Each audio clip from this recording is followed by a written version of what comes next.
depressão. Risada. Falta de grana, falta de grana. Falta de homem, de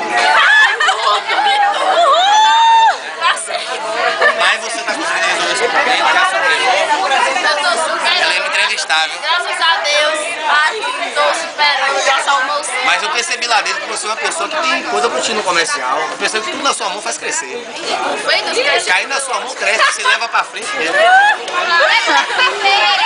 Isso você aprendeu o quê? A Sabrina foi perfeita. Foi na vida dura mesmo, foi dando duro. Foi na vida essa vida. Foi dando muito, ralando muito.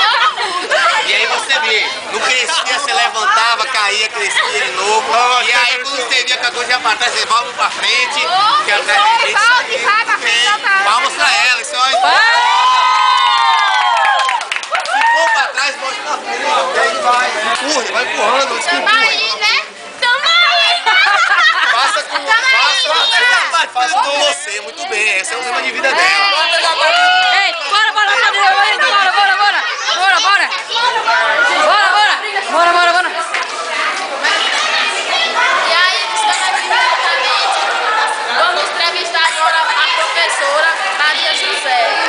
Aqui nós estamos filmando, professora. Queria saber porque a senhora gostou da apresentação. Assim, do nosso trabalho que a gente suou, fez de tudo para fazer o melhor para a senhora. Gostei, vocês estão de parabéns. E foi uma demonstração que são inteligentes, né? Se quiserem estudar, vocês estudem. Agora tem que pagar uma pizza pra tirar o máximo de pontos.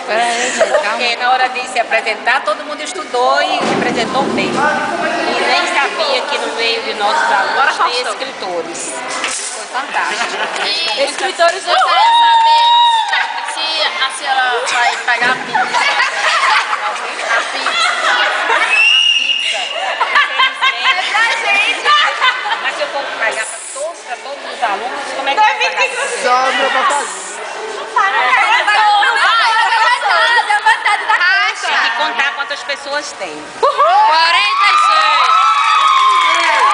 Ei, Marrom, professor agora, bora.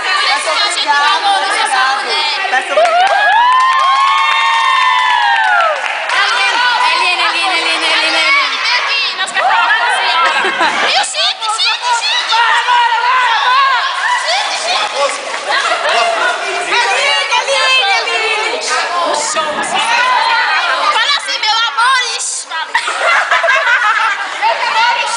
Vocês se fecharam, vocês foram negativos.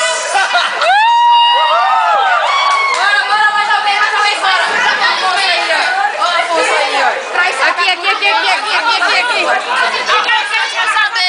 Aqui. Aqui, ó.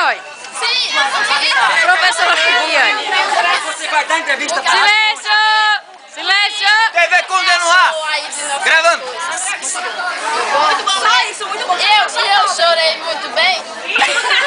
Perfeitamente. Ronaldo. Perfeito, foi. E aí, vou rachar a pizza não pra nós? Nós trabalhamos muito aí, velho. Eu também acho. Eu sei. Afonso agora, Afonso.